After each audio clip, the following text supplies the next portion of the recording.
The wind roared outside Pete's Jas and Go, sounding like a pack of wolves fighting over a scrap of roadkill. Inside, the fluorescent lights hummed overhead, their cold, pale, glow-casting reflections on the endless white that stretched beyond the windows. I'd been working night shifts long enough to know that blizzards always brought out the strange ones. But tonight was already testing my 3 cardinal rules. I wasn't even supposed to be here.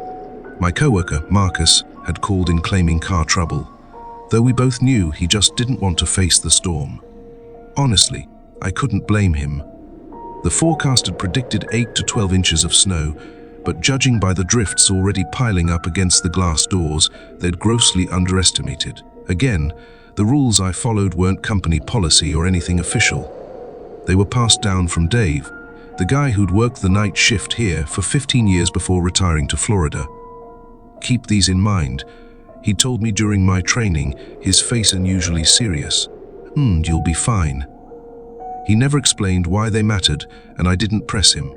The way his hand trembled as he wrote them down was enough to tell me I didn't want to know. Dave had his own reasons for leaving, though his stories about it were never consistent. The version I believe most went something like this. During the worst storm of N19, Dave fell asleep for just a minute. When he woke up, every clock in the store was displaying a different year, spanning exactly 100 years from 1922 to 2022. The security footage later confirmed he'd only been out for 7 minutes, but he saw he'd experienced every single one of those years, watching the store evolve and stay eerily the same all at once. At the time, I'd laughed it off. Dave was full of wild Talus, the woman who spoke backward, the kid who paid entirely in coins from the 1800s, the dog that walked in on its hind legs wearing a tie. But now, with the snow pressing against the windows like it was trying to swallow us whole, I wasn't laughing anymore. Alive, those stories didn't seem so funny anymore. Dave's 3 cardinal rules, thanks Dave, suddenly felt like lifelines. Simple enough to follow, at least on paper. 1. Never comment on what people buy. 2. Don't stare too long at anyone's reflection in the security mirrors. 3. Always keep the coffee pot full, even if no one's drinking it. Sounded easy, right? Usually it was. That'll be the 47 to 82, I told a woman who was frantically cramming bread and milk into her reusable bags. Prepping for the apocalypse, or are we just making French toast tonight? She didn't respond, just kept packing as if her life depended on it. We got all kinds during storms. Storm preppers, panic buyers, but bread and milk, I'd never understood it. Outside, the blizzard turned the store windows into TV screens stuck on static, the swirling snow creating an endless blur. The gas price signs, their redly numbers, burned like warning beacons, their glow reflecting off the storm in a way that made me see things. Faces, shapes, shadows that couldn't really be there. Probably just tricks of the mind, or so I told myself. Around midnight, a teenager came trudging in, snow caked on his hoodie and a skateboard tucked under one arm, because apparently even blizzards couldn't stop some people. Rough night for skating, huh? I asked, watching him shake off the snow like a wet dog. Nah, man. Best night for it, he said with a grin, grabbing a Red Bull and a bag of Doritos. No cops out hassling you about property damage. His smile flickered as his gaze darted the security mirror just for a second before he quickly looked away. Besides, I only live like 2 blocks that way, he added, pointing vaguely east toward nothing. Just empty fields and a half, finished construction site. I knew for a fact there weren't any houses within miles of here. Then, at 1 a.m., things took an even stranger turn. A woman stumbled into the store, wearing a wedding dress of all things. Her bare feet were red from the cold, and black streaks of mascara ran down her face, smudged by tears or snow. Or maybe both. She didn't say a word as she walked straight to the coffee machine, poured herself a cup, and stood there holding it. No sugar, no cream, just black. Rough night? I asked, breaking Dave's first rule for the second time that shift. She turned to me, her coffee cup trembling in her hands, and opened her mouth as if to answer. But no words came out. Instead, I heard a sound like radio static, sharp and unnatural. For a split second, I swore I saw snowflakes spilling from her lips. She left without taking so much as a sip, the coffee sitting untouched on the counter, a perfect lipstick mark on the rim. When I went to clean it up a few minutes later, I found the coffee inside frozen solid. even though I'd seen steam rising from it when she poured it. The wedding dress incident left me shaken enough to call my girlfriend, Lucy. I just needed to hear a normal voice. She picked up on the third ring, groggy but concerned. "Is everything okay? It's like 2 in the morning." "Yeah, it's just a weird night. The storm's getting bad," I replied. The line crackled with static, and for a moment, I heard what sounded like my own voice coming through the receiver. Only it wasn't me. It was saying something about tracks in the snow, about them going in endless circles, never leading anywhere. "Hello, you're breaking up," Lucy said, her voice cutting back in. "Did you say something about tracks?" "No," I lied quickly. "Never mind. Go back to sleep." "I love you too," she mumbled before hanging up. I glanced up at the security feed showing the phone area. The screen flickered, and for just a moment I saw myself, still standing at the phone, still talking. But it wasn't Lucy on the other end. The figure I was speaking to on the screen made the air around the phone booth frost over, delicate crystal patterns spreading across the glass like living vines. I stared, frozen in place as the screen blinked back to normal. Whatever it was, it, or he, was gone now, leaving only the faint jingle of the door chimes in its wake. I never saw the kid leave on the cameras. The parking lot stayed empty, save for the restless snow swirling in every direction. The automatic doors continued to open on their own every hour or so, letting in angry gusts of wind and snow, along with an increasingly desperate line of customers. The smokers were the worst. They'd risk frostbite, or worse, just to get their fix. One guy came in looking like Jack Nicholson at the end of The Shining, frost coating his eyebrows as he staggered to the counter to buy a pack of Marlboros. "You know these things will kill you," I said, scanning the barcode. "Yeah," he panted, his breath still catching up to him. "But the weather'll do it faster." The night shift has a way of messing with your head. The buzzing fluorescent lights, the endless loops of soft rock on the radio, the way time seems to stretch and twist between customers. It all starts to blend together after a while. I started this job 6 months ago after dropping out of community college, promising myself it was just temporary, just until I figured things out. But there's something about this place, something that sinks its hooks into you and refuses to let go.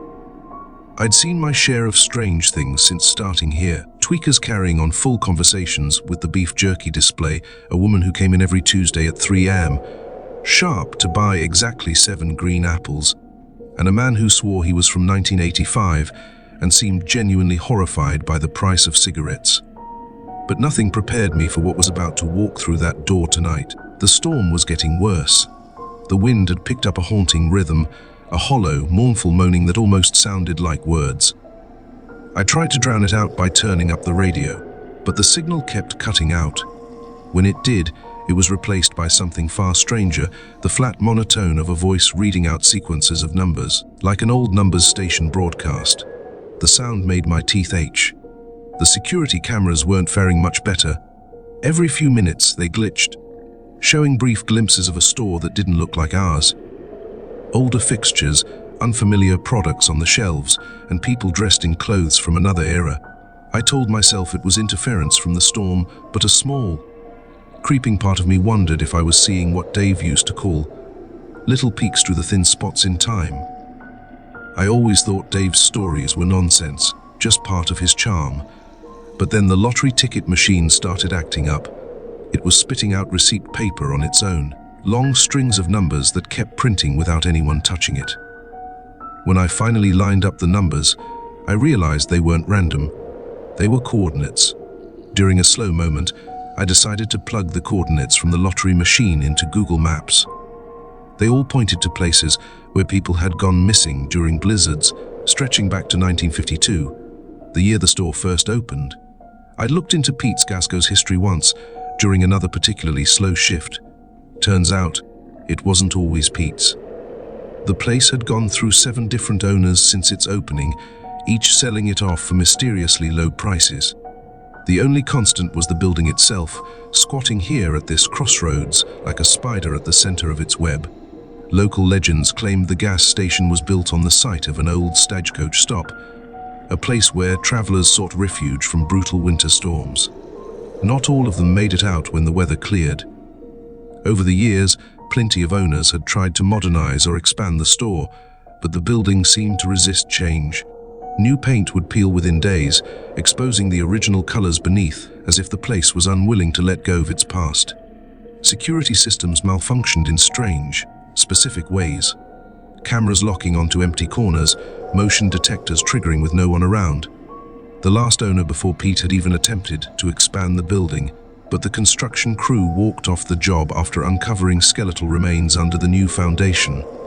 Between customers, I killed time arranging the beef jerky pallets to spell out crude words. My small rebellion against the monotony of retail.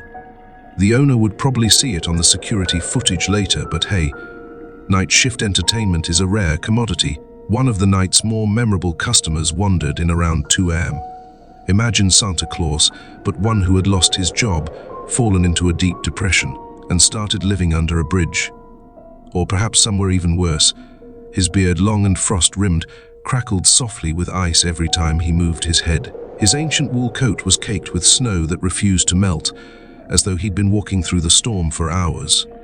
Or maybe days. Or maybe centuries. He shuffled down the candy aisle, grabbed a cherry dum-dum lollipop, and placed it on the counter without a word. His eyes never met mine, or anything else. They drifted aimlessly, like 2 pale moons searching for a place to set. After he left, I noticed something strange about the lollipop wrapper sitting in the trash. Instead of the usual barcode and ingredient list, it was covered in tiny symbols, something that looked like Sanskrit or an ancient language I couldn't place. Definitely not what you'd expect to find on a 99-cent piece of candy. When I blinked, the strange symbols on the lollipop wrapper were gone, replaced by the usual text. I chalked it up to eye strain and too much caffeine. Still, the store's atmosphere felt off. The temperature had dropped noticeably, even though the thermostat stubbornly held steady at 72°. My breath fogged in front of me, and every exhale felt heavier than it should. The lights flickered more often now, casting jittery shadows across the aisles, and the radio started picking up fragments of distorted old-time gospel music between songs. The words were too warped to make out, but the melody felt ancient, like it had been pulled out of time. Between the unsettling moments, I tried to keep myself occupied. Reorganizing the snack aisle, restocking the coolers, anything to distract me from how the shadows seemed to stretch and shift, their edges creeping like fingers toward my feet.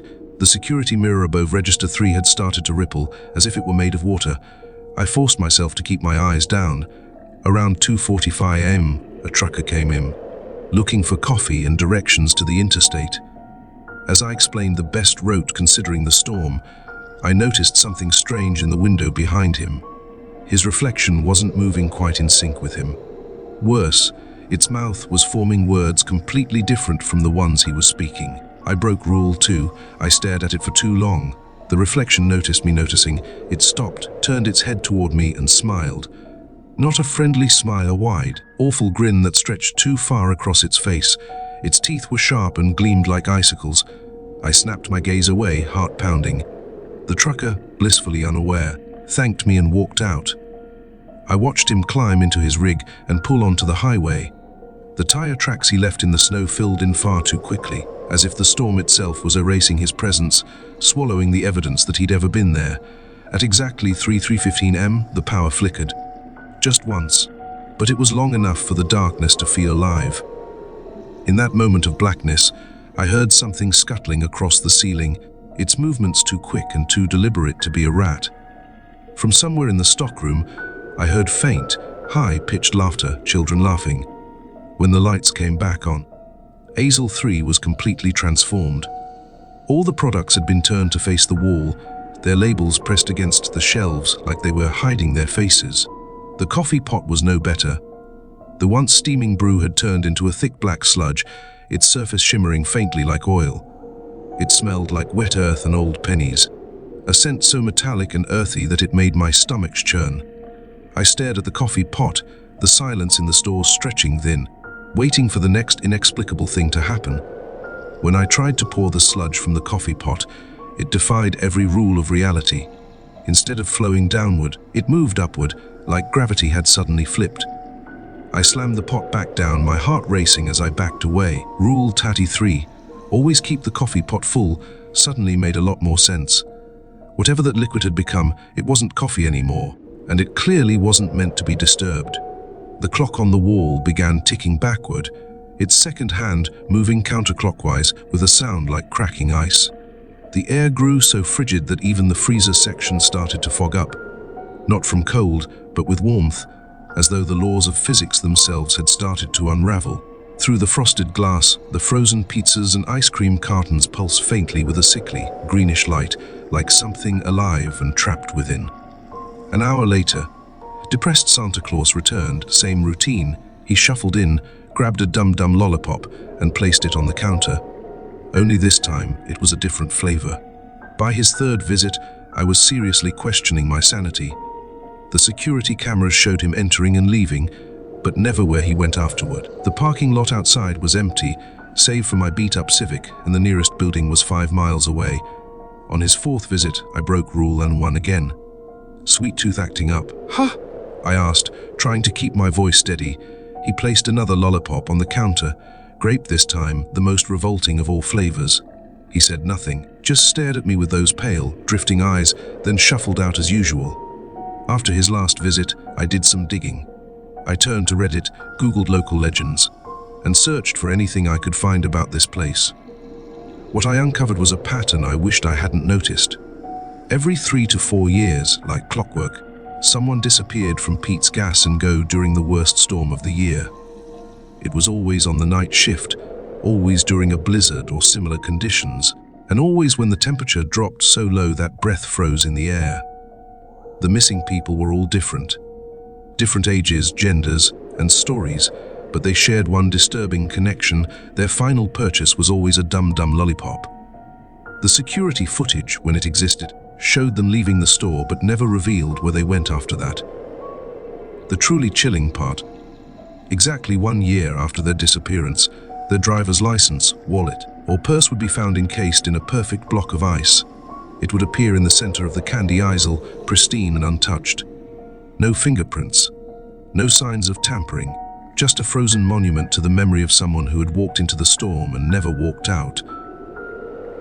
When depressed Santa Claus came in for what I hoped was the last time, something was different. As he picked up his lollipop, he lifted his head, slowly, like a rusty door hinge creaking open. His eyes, hollow and glassy, locked onto mine, and in that moment, I knew this wasn't just another strange customer. Whatever he wasn't human. When his eyes finally met mine, I understood why he had kept them down. They weren't normal human eyes. They were the same blinding white as the storm raging outside, so bright it hurt to look at, with pupils like tiny pinpricks of void. Staring into them felt like looking directly into something ancient and endless, something I was never meant to see. As I researched the 1997 disappearance, I began to uncover a disturbing pattern in the victims' purchases. Each person had bought a different flavor of dum-dum lollipop before vanishing. When I laid out the flavors in chronological order, starting from the first disappearance in 1952, they spelled out something strange. The watermelon than apple, the tropical punch than cherry honeydew. Yes, apparently that's a real flavor. Disgusting as it sounds, at a scotch the elderberry 10, root beer a strawberry, churs. At first it meant nothing to me, but then I stumbled across an old map of the area from before the highway was built and before the gas station even existed. Back then, the crossroads where Pete's Gas and Go now stood had a different name, Watcher's Crossing. The BURS part remained a mystery until I worked out what the next scheduled flavors in the sequence would be: blueberry, eggnog, raspberry, sour apple. That's when it clicked. The old man wasn't just buying candy. He was completing a sequence that had been running for 70 years, and I had a sinking feeling I didn't want to be around to see what happened when it was finished. The next day, I reviewed the security footage, hoping for answers. Instead, I found something even more unsettling. Every time the old man entered the store, every digital display, on the cash register, the credit card terminal, even the microwave in the break room, flickered and showed the same sequence of numbers 222. I tried bringing it up with my manager, but when she pulled up the footage, it was corrupted. Just static and snow, like the storm had somehow seeped into the system itself. When I mentioned the old man to her, She just gave me a nervous smile and quickly changed the subject. A week later, I overheard her on the phone, talking to someone about the incident in '97 and how they'd been forced to close the store that winter. She lowered her voice when she noticed me nearby, but I caught enough to know there was more to this place than she let on. The final straw came when I found an old newspaper clipping tucked away in the break room, yellowed and brittle with age. The headline read, "Local man missing after blizzard, last seen at Pete's Jas and Go." The grainy photo showed a young man with a familiar beard, holding a dum-dum lollipop and smiling at the camera. The article was dated February 13, 1997, the exact same date my visitor had appeared 28 years later. I dropped the clipping and stared at the empty store around me. The snow outside had started falling harder, the wind picking up its hollow word like moans again. Somewhere in the back of my mind, I realized February 13th was only a week away. I didn't plan on being here to see what happened next. The coffee maker behind me chose that exact moment to start gurgling, breaking Rule T3. The pot had run dry. Instinctively, I turned to check on it, just for a second. When I looked back, the old man was gone. Left behind on the counter was the unopened lollipop, grape-flavored as always, with a perfect circle of frost spreading outward from beneath it. The frost crept slowly, crawling like it had a life of its own, and I didn't dare touch it. I didn't break any more rules that night. The next morning, as I was leaving, something about the security mirror above the candy easel caught my eye. There were 4 handprints pressed into its surface, perfectly formed, as if someone, or something, had been hanging from the ceiling. The prints weren't smudged or distorted. They were sharp and made of frost, lingering stubbornly even as the store's heater kicked on. I quit 2 weeks later. These days I work in a nice, normal office with nice, normal hours. The kind of job where you don't have to count shadows or watch for reflections that don't move quite right. But sometimes, when the snow starts to fall, I catch myself glancing at the candy dish on my desk just to make sure all the lollipops are accounted for. One day, I noticed one was missing. I looked around the office, my stomach knotting tighter with every glance. That's when I saw David, my coworker, sitting at his cubicle with a lollipop in his mouth. His beard framed his face, and when he smiled, it was so normal that, for a moment, I almost convinced myself I was imagining things. Then he winked. That smile changed. His teeth weren't teeth at all. They were crystalline, like perfectly formed icicles, hanging in rows too sharp and too perfect to be human. The security cameras overhead flickered, the screen on my monitor distorting into static, and that was all I needed. I quit that day. I walked out without a word, leaving my resignation letter on my manager's desk. When she found it later, she told me it was covered in a thin layer of frost. Somehow, I ended up back at Pete's. Nothing had changed. The fluorescent lights still flickered their secret Morse code in the early hours of the morning, and the security cameras still caught glimpses of things that shouldn't exist. But at least here, I understood the rules. At least here, the horrors were familiar. Pete himself just nodded when I clocked in for my first night back, like he'd known I'd return all along. And now, as the snow begins to fall outside and the storm gathers strength, I wonder if I've made the worst decision of my life, or the only choice I ever really had. When I walked back into Pete's Gas and Go after 8 months, it was like I'd only stepped out for a lunch break. Pete greeted me with a grin, sliding the ancient brass key across the counter, the one that unlocks the back door. The key left a faint trail of rust-colored powder that somehow spelled out "Welcome home" before a sudden gust of wind swept it away. "Third shift is still yours, buddy," Pete said, like I hadn't just abandoned the place after the whole David incident. Winter melted into spring, and for a while, I thought I might have finally escaped whatever supernatural horrors lurked here. The nights grew warmer, the ice cream machine stopped screaming at me when I cleaned it, and even the regulars, the ones with too many eyes or not enough, seemed almost cheerful. But that's when the flowers started growing. Not normal flowers. These only bloomed at night, their petals shimmering like stained glass in the moonlight. They first appeared in the cracks of the parking lot, then crept along the walls, climbing toward the roof. By morning, they'd vanish, leaving behind perfect circular holes in the concrete. Pete grumbled about having to repave the lot every few weeks. Do you know how hard it is to find a contractor who won't ask questions about spontaneously appearing holes? He said one night, shaking his head. The last guy thought we had groundhogs. He called animal control. The new girl who came in every night for cigarettes was stranger still. She had the same impossible glass flowers braided into her hair, and with every step she took, tiny gardens of the blooms sprouted in her footprints, only to wither and shatter like crystal moments later. When she smiled, I could swear I saw morning dew glistening between her teeth. For a while, I thought I'd just traded one nightmare for another. But here's the thing about working at Pete's Gas and Go, you learn to adapt. I started keeping a spray bottle of weed killer behind the counter, right next to the silver bullets and the blessed salt. Spring might have brought its own brand of strange, but at least it wasn't trying to freeze my soul into oblivion. Besides, the glass flowers made surprisingly beautiful wind chimes when the midnight void howled through them. Still, I've been sending out resums again. Summer's coming, and minimum wage, even with Pete's generous midnight differential, just isn't cutting it anymore. The job listings are the usual mixed data entry, office assistant, night security, normal jobs with normal benefits and a hopefully normal co-workers who don't have supernatural tendencies. Just yesterday, I got a call from a promising prospect. Some tech startup downtown is looking for a night shift security supervisor. The pay is good to good maybe.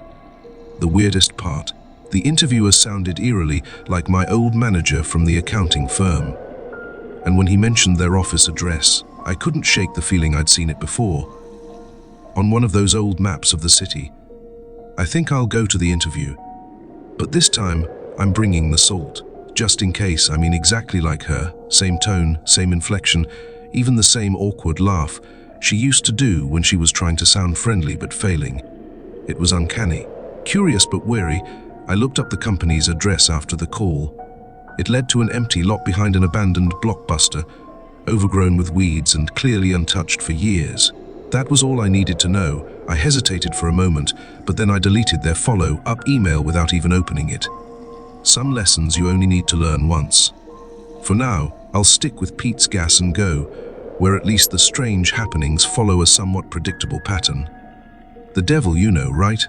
Besides, I noticed they're hiring at my old office again. The position's been posted exactly 7 times since David disappeared. 7 times. And let's not forget how they found that puddle of water underneath his chair. Not coffee, not spilled water from a cup. Just a puddle, unexplainable and wrong. Somehow, I don't think that's a coincidence. Some doors are better left closed. And I'm staying right here, where at least I know which rules to follow.